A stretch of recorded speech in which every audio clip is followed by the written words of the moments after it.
Good morning, my Tubies and my Teletubbies. It's Sheila Truelove. And this morning we are going to be talking about, are you just his placeholder? You have so many females who don't understand how this works. You have so many females who wonder, why isn't this guy trying to wife me up? You know, they are merely there and they don't know it. They don't realize it because they don't know it. But you have a lot of women here who are nothing more than placeholders. This man knows that you're not what he really wants. He just have you in this position until what he really wants comes along.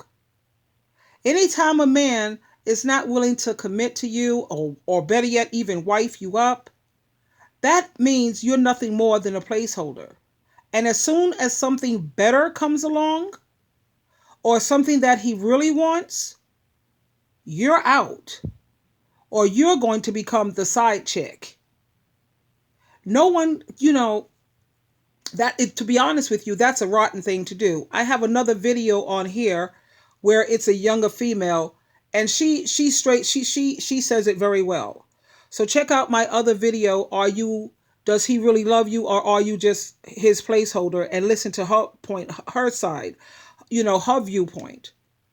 And I think about my husbands, because I've been married twice. I say two and a half times, because I was engaged to be married again to a person I was with for 9 years, but I kept seeing too many yellow lights, like yield when it came to Gregory Elliott. Oh, trust me, he was trying to wife me up. He was trying to put me on lockdown, the old ball and chain, but I didn't do it. But I think about my first marriage with my children's father. He knew there's no way in all hell he was going to find anyone better. I was a virgin, for God's sake. I had the mind of working like I was a Christian. See, he knew he had to do it the right way when it came to me. And he had so many women chasing after him. He was gorgeous, half Puerto Rican, half something else, Italian, I think. Gorgeous. My children are hot looking. But he knew the only way he could get this girl was to wife me up. And that was it. And he knew he wasn't going to find another female like me. The same with my second husband.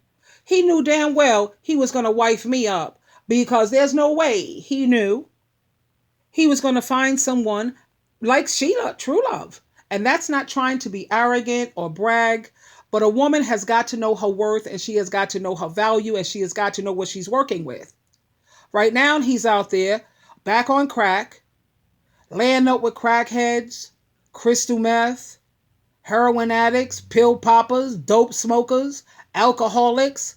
He'll never find a woman who has the values and morals, biblical values, a woman who's working like crazy to have the mind of Christ. Do you honestly believe he could get something like me? No. So when they see that you're something that he knows he'll never get, they will try to wife you up ASAP.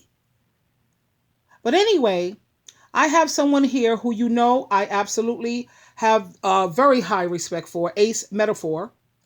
And you already heard the female's version, when I said go back and check out that video from the female. Now you're going to hear the male's side of the issue. Here we go. You want to know what the sad part is? A lot of you right now are staying in what you feel like is stagnant, average relationships that are not able to give you exactly what you need, because you think that person is enduring that stagnant, average relationship like you are because they love you.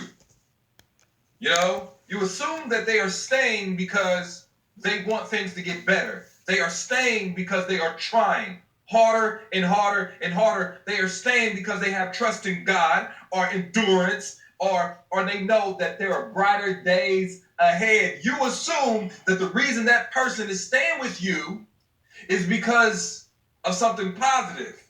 But let me tell you something. One of the things I want you to consider is sometimes that person is with you right now because they are placeholding. You are their placeholder. This person knows that you ain't their soulmate. This person knows that you ain't exactly what they want, even if you are a good person. Don't confuse the fact that here you are in this relationship and you think you're a good person and that's going to be enough to motivate someone that doesn't have the skills to actually improve, because we all know that that doesn't happen. You think that eventually someone is going to see your worth and start giving it to you. But in all actuality, a lot of times they are just waiting for someone else better to come along. Hello. To be honest, sometimes somebody just ain't feeling you like that. Just is what it is. Sometimes the reason someone can't contribute the way you want them to contribute inside of a relationship is because you're not worth it to them. You're just not. It doesn't mean that they are right about your worth. It's just to them, you're not their person. And that person, guess what they should do? Realize that they ain't ish. Realize that they can't give you what you want and let you go. But no, why would they? Because in the meanwhile, they can sit around, lay up under you, get the benefits of having support, learn on your dime, like learn how to treat a woman or a man right on your dime with your heart as a guinea pig. What they can learn how to do is improve enough while they have you helping paying half the bills until they get in a position to where now they feel like they're a good catch and they can go get the person they actually want. I want you to consider this. A lot of you guys right now think you are in a relationship because you love that person, but a lot of you guys right now are in relationships where at least one of the people are placeholding. You know the relationship ain't really gonna work out. You know you don't see yourself being married to him. You know he ain't gonna change, but you are still there. Why? Because you don't want to be outside of a relationship. This is why you see people go from relationship to relationship to relationship, and there's always some sort of overlap. You know why? Because they are placeholding. They are placeholding. You are holding on to something until you see something else you want to grab onto. And vice versa. People do that to you. And all I'm saying to anybody out there is this. Consider this. It's not loving to do that. That person doesn't love you. And if you are the person doing that, you don't love them. You know it. You're just going through the motions of a relationship. Therefore, and also as a result, hurting your emotions inside this relationship. And you think that this is going to work. Placeholding never works out truly. I know you've been placeholded before, right? You broke up with him and within 2 or 3 weeks, he was somebody else, right? And you know that there was some overlap in your relationship. Ain't it funny that you started to see changes in their behavior at the same time you started getting suspicious that there was another person? Now, that's something I don't think I can relate to. I've never been anyone's placeholder, not to my knowledge. And the relationship that I've been, all the relationships I've been with, pretty much, yeah, they've always been long term. You know, I think about my first one. Well, what this one was for 4 years. The other one was for 7 years. The other one was for another 7 years, 9 years, and 11 years. I've never been somebody's placeholder because I don't have the patience for such foolishness. You know, like I said, the men who was in my life, they knew damn well they was not going to get any better than Sheila Truelove. God knows they, and I look at their lives now. Without me in their lives, my first husband, my children's father, unfortunately, and it's sad to say, and I pray for him every day, he's a crackhead, heroin addict, crystal meth. My second husband, well, Greg, he passed away, and he was out there without me, turned back to crack, ran back to freaking drugs, smoking dope. And my second husband, who's alive still, he's out there to one of the community's biggest crackheads. He looks terrible. He looks horrible. His head looked like it's shrunk. He's skinny as all hell. Clothes don't really fit right on him. He looks horrible. He wasn't like that when he was with Sheila Truelove. When he was with me, he kept money in the bank. He always looked sharp. Now look at the type of females. that he's ripping and running with. So don't worry about things. And I'm getting off track for a moment, but don't worry, honey, because karma loses no one's address. Karma forgets no one. Let's think about R. Kelly. Let's look at that. He thought that he could get away with place holding or taking advantage of women that he knew damn well he didn't love or care about. And look at him now. Racketeering, female trafficking. It's looking really bad for R. Kelly, but he thought because of his money and his power, he was above it all. Anyway, let's get back. Right? Because now you were their only security, relationship security. They had their hands solely on you. Now, they were always waiting for another rope to grab on. But there's always that moment when they're on your rope and they see another one, another person with whom they want to be with, that they use the rope you have that they holding on you as a rope. They take one hand off, grab the other rope. The other rope is another person's heart. And for a little bit, they have your heart and that other person's heart in their hand. This is when you start to see changes in people's behavior. This is when that woman that you are with, bruh, starts not to care as much about your deficiencies. She starts not to argue back with you no more. It's almost like she's given up because she has one heart, one hand on your heart, and another one on another person. And it's only so long before she takes that hand off of yours and uses both hands to grab his. And vice versa for you, ladies. There are men that are doing the same thing. And you can tell the behavior changes, right? When he's all in, invested on you, both hands on your heart and your heart only, using it as a rope, you can tell he's invested. But at some point, he starts to seem distracted. You know why? Because he's looking for another heart rope to hold on to. You may notice that now there isn't a sense of attention given to you anymore. You may notice now that he is starting to use his phone at weird times of the day or night.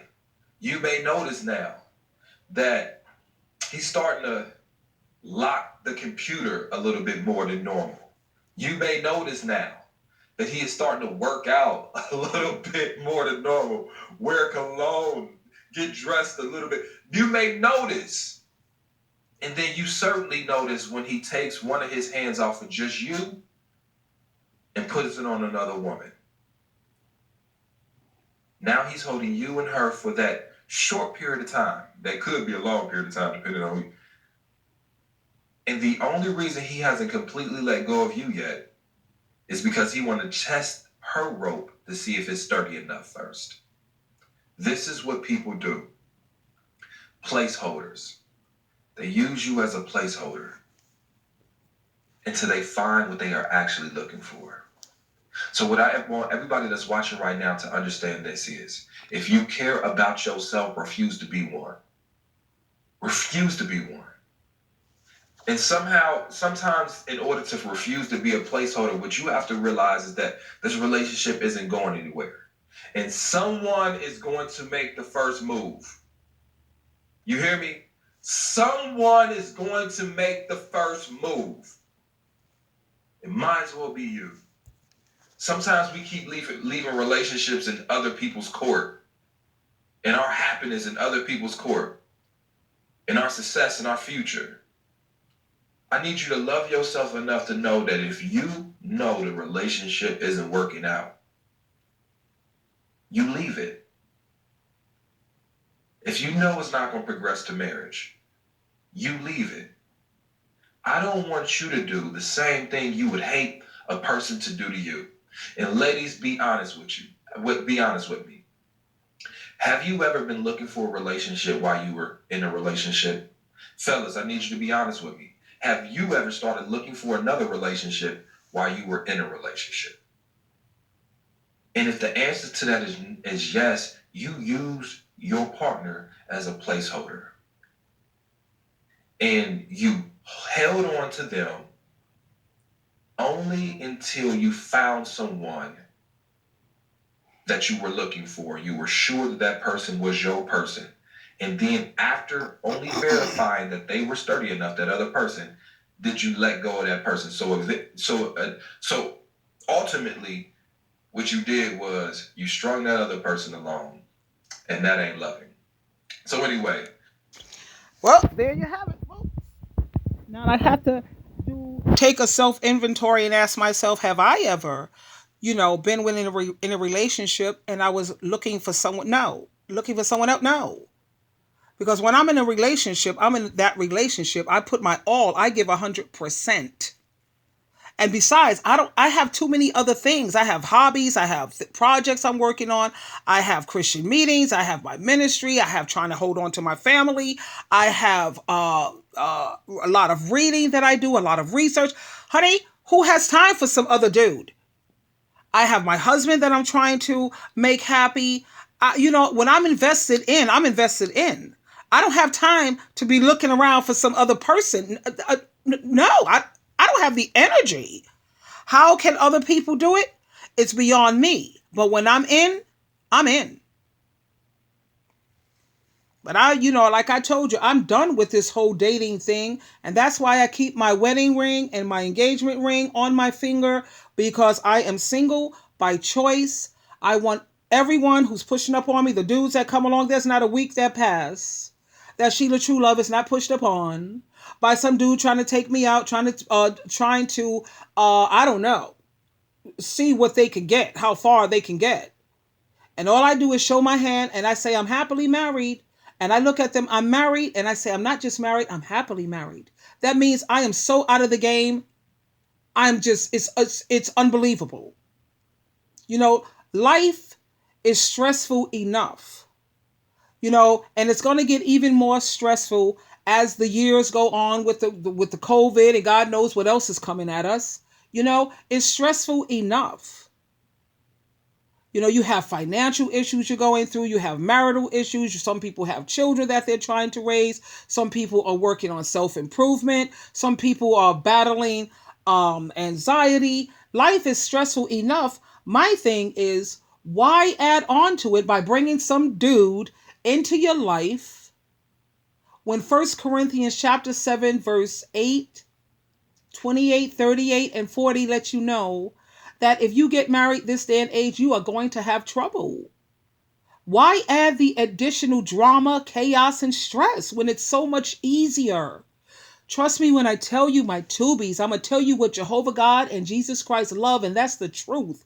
It is so much easier and so much more peaceful when you are flying solo, when you don't have some dude living in your house trying to dominate and control everything, when you don't have to answer to anyone as if you were a child. Honey, can I go here? Honey, you got to report in. You got to worry about what you look like constantly. You have to cook, because if you're going to run a home and if you're going to be a Proverbs 31, then you have to do a man is the boss, the woman is the manager. I manage the home. I did the cooking, the cleaning, the laundry, the sewing. I manage the home. So that's a lot of work. Now I can do whatever I want, when I want, how I want. I don't have to resort back to being a child. You know how the Bible says you have to be submissive, which just means respectful. And people get that scripture all twisted. But, you have to report into your father. It's like you're a child all over again. If I want to pick up and go on vacation with my girls, I just pick up and I go. I don't have to worry about asking permission. I'm not a child. But back to being someone's placeholder, there you have it. I hope you have learned some things from this. And like Ace Metaphor says, you should leave. I always tell my clients when they call me, because I am an advice coach, I always tell them, honey, look, let me tell you when you know it's time for you to bounce. I've always discarded these clowns. I've always discarded them. They didn't get an opportunity to discard Sheila True Love, because let me tell you, once the love bombing stops, it's time for me to start making plans. And when I start getting quiet, that's when people should worry. When I get real, real quiet, or I do when you give those one answers like yes, no, what do they call that? There's a word for it in the narcissistic world. When you start doing the there's a word for it. It escapes my mind at this point. But um it's not gaslighting. It's gray rock. That's it. When I start gray rocking you, like yes, no, I don't go into detail. I don't even try to explain anymore. That's when a dude needs to get worried. Start to worry. When I want to do everything on my own, I don't want you driving me nowhere. No, I don't want you doing this for me. I don't want you doing that for me. No, no, no, no, no. That's when you know the big discard is coming. And that's because when you treat me badly or you start to abuse me in any way, whether it's physically, mentally, emotionally, I don't care. When you start to abuse Sheila True Love, deuces. Hey, dude, it's been real and I wish you well. And then I get out of it because I don't deserve people to treat me badly because I don't treat them badly. Anyway, I got to get ready for work. Whoa, I hope I'm not late. Yeah, so I just had to make this quick video because I love you, as you know, and I will talk to you again. Life is all about choices. You always have a choice, so please, my darlings, please, always choose wisely and read your Proverbs of the day. Today is the 29th, so read Proverbs chapter 29. I love you. Goodbye for now.